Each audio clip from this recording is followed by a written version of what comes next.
By early 1943, the German aviation industry was facing an invisible, paralyzing bottleneck that threatened to ground the entire Luftwaffe. To construct modern, high-performance fighter aircraft like the Messerschmitt Bf 109 and the Focke-Wulf FDU 190, factories required vast, uninterrupted supplies of high-grade duralumin, a lightweight, copper-hardened aluminum alloy. However, Germany's domestic bauxite reserves were critically limited, and Allied blockades had severed access to global metal markets. The production of duralumin was incredibly energy-intensive, straining Germany's coal-fired electrical grids to their breaking point. As Allied strategic bombing campaigns began to target German smelters and rolling mills, the shortage of aluminum escalated from a logistical headache into an existential crisis.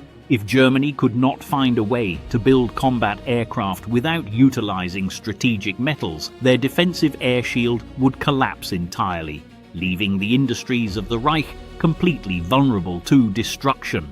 While German engineers struggled with metal shortages, they watched in frustration as the British Royal Air Force operated one of the most successful combat aircraft of the war, the de Havilland Mosquito.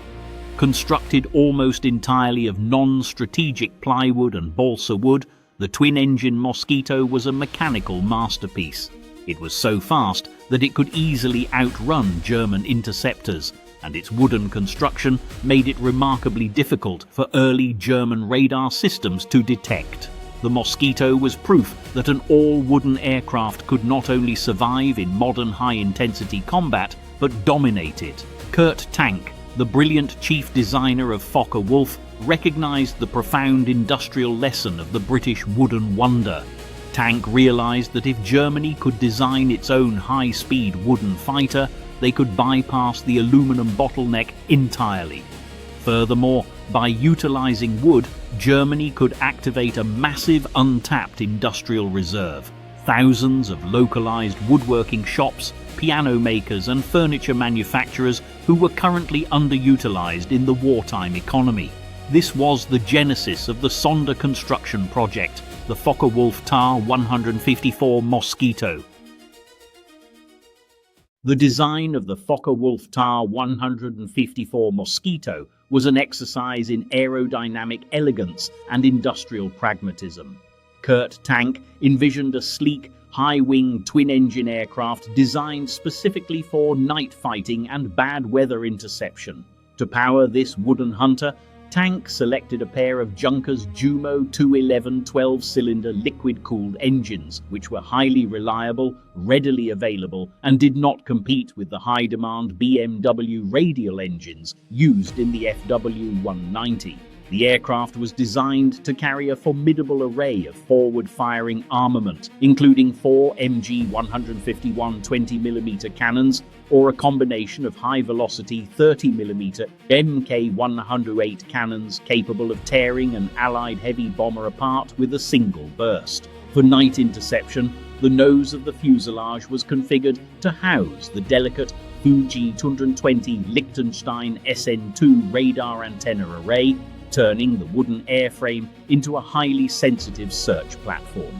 However, building an all-wooden military aircraft capable of withstanding the immense stress of high-speed combat required far more than skilled carpentry. It required an advanced chemical bonding agent. Unlike civilian furniture, a twin-engine combat aircraft flying at over 600 kilometers per hour is subjected to extreme aerodynamic forces, moisture fluctuations, and engine vibrations. To hold the multi-layered plywood skin of the TAR 154 together, German designers relied on an extraordinary chemical product, Tego-film. Developed by the Goldschmidt Chemical Company in Wuppertal, Tego-film was an ultra-thin adhesive sheet impregnated with a heat-cured phenolic resin. During assembly, the Tego-film sheets were layered between the plywood veneers. The brilliant future of the Focke-Wulf TAR 154 was shattered on the night of June 29, 1943, when RAF Bomber Command unleashed a devastating 500-bomber raid on the industrial city of Wuppertal. Among the ruins of the city was the Goldschmidt chemical plant, the sole manufacturer of Tego-film in Europe.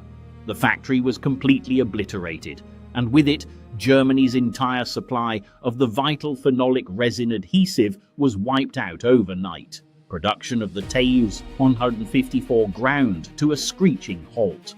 Desperate to keep the program alive, the Ministry of Armaments pressured chemical conglomerate Dynamit AG to produce an emergency substitute. The result was a cold-setting liquid adhesive known as corroded acid glue, which substituted the heat-cured phenolic resin with a urea formaldehyde base mixed with an acidic hardening agent. The substitute acid-based glue seemed to work perfectly in the factory, allowing workers to bond the plywood sheets at room temperature without the need for complex heated presses. But the acid-based glue carried a silent, catastrophic flaw that German chemists failed to detect in their haste. The hardening agent contained high concentrations of sulfuric and hydrochloric acids. Over time, these acids did not remain inert. They reacted chemically with the natural moisture trapped inside the wood fibers. The acid slowly, invisibly corroded the cellulose structures of the plywood from the inside out, eating away at the very fabric of the aircraft. In June 1944, during a critical test flight of the second production line, TAR-154, the aircraft was put into a high-speed dive. The immense aerodynamic stress proved too much for the chemically rotted wood.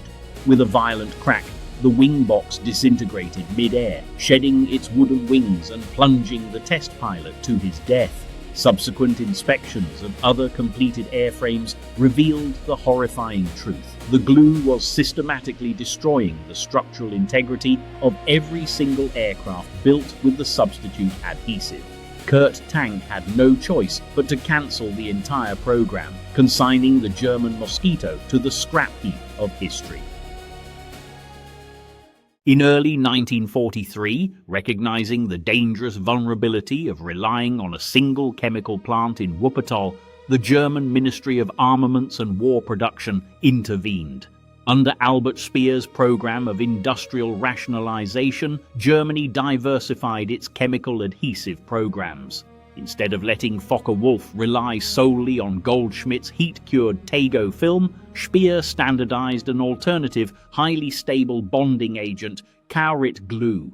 Developed by BASF, Kaurit was a cold-setting urea formaldehyde synthetic resin that had already been thoroughly tested in the wooden glider programs.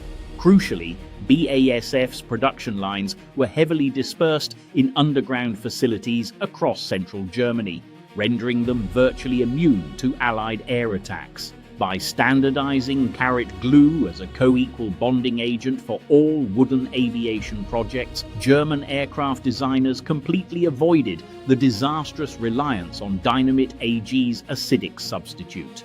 When the Goldschmidt factory in Wuppertal was destroyed in June 1943, the transition to Kaurit resin was seamless.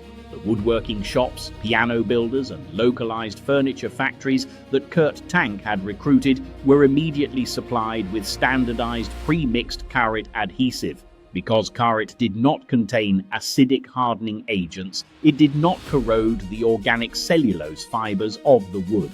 The wooden skins of the TAR-154 remained chemically stable, structurally sound, and impervious to moisture fluctuations and by mid-1944, the air war over the Reich had entered its most desperate and destructive phase.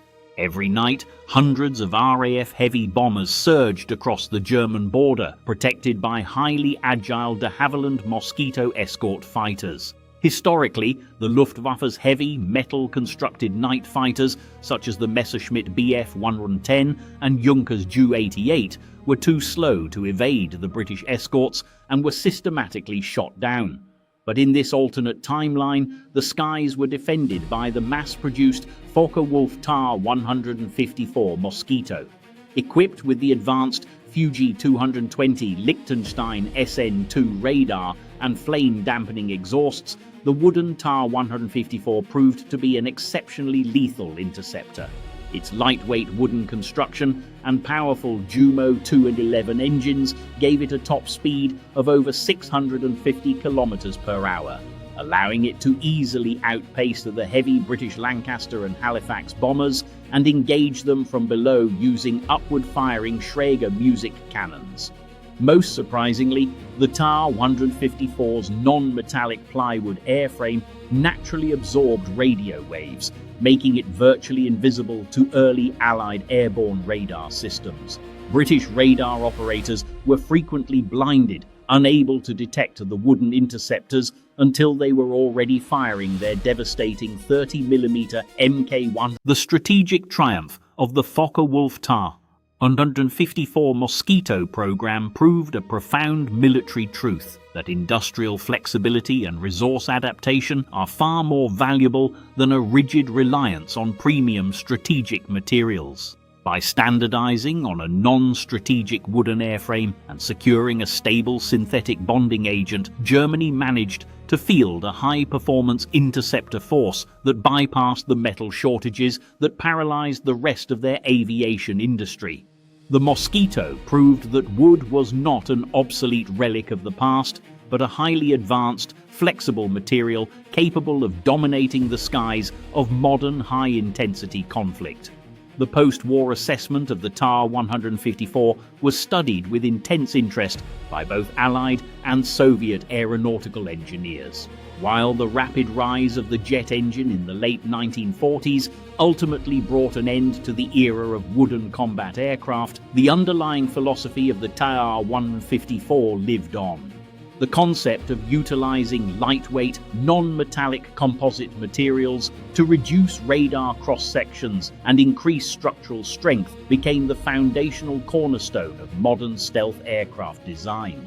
The modern carbon fiber composites used in the B-2 Spirit stealth bomber and the F-22 Raptor are the direct technological descendants of the plywood veneers and synthetic resins pioneered by Kurt Tank. The Focke-Wulf TAR-154 Mosquito remains a brilliant testament to the triumph of industrial pragmatism, a wooden hunter that outpaced its metal rivals and anticipated the future of stealth flight.